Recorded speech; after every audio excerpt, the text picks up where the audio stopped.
Imagine you open an app and it instantly whispers, "Hey, your best friend also knows your neighbor, who knows a famous chef." How does a computer untangle millions of hidden connections between people, places, and things in the blink of an eye? A graph database stores information as dots and lines. Each dot is a thing, like a person or a movie. Each line is a relationship, like is friends with or watched. Instead of hiding connections, this database makes them the star of the show. So how did computers store this before? They used tables, like giant spreadsheets with rows and columns. Each fact lived in its own box. That works fine for one list, but the moment you ask about connections, the tables have to be glued together again and again. Remember gluing tables together. Now imagine asking, "Who are my friends' friends' friends?" The computer must glue tables 3 times, then search through everything. With millions of people, that gluing gets slower and slower, like untangling a giant knot by hand. But what if we drew a map instead? A graph database keeps friends already connected by lines, so it never needs to glue anything. To find a friend of a friend, it simply walks along the lines, hopping from dot to dot like following footprints on a path. Those dots have a proper name: nodes. A node is any single thing worth remembering: a person, a song, a city, or a pizza topping. Each node can carry little labels called properties, like a person's name or age, tucked neatly inside the dot. Now the lines between nodes.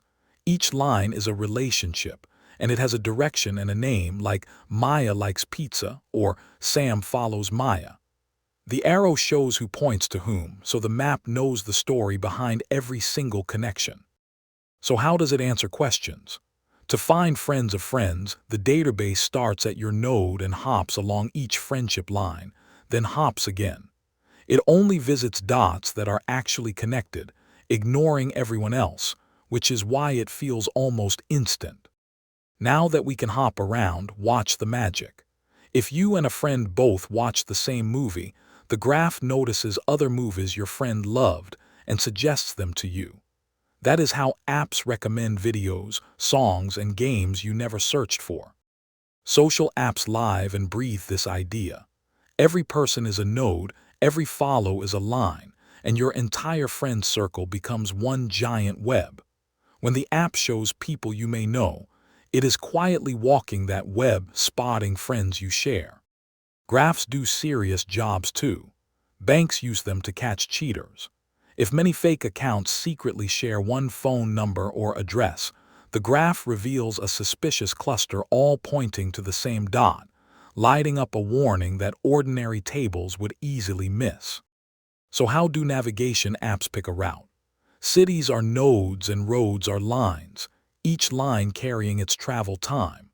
The graph tries connected paths and adds up the times, then picks the shortest chain of roads, guiding you home the quickest possible way. Ever notice search engines just seem to know things? They build a knowledge graph linking facts like sun is a star and Earth orbits sun. By connecting these dots, the computer can answer clever questions by following the chain of facts, not just matching words. Here is the best part, and the story is almost complete. Because the database only follows real connections, adding millions more people barely slows it down. A friend of a friend search stays lightning fast, whether your web has 100 dots or a billion. So let's connect our dots. A graph database stores things as nodes and relationships as lines. Instead of gluing tables, it walks the connections, making friend suggestions, fraud checks, maps, and smart search feel instant. The world is a web and graphs speak its language.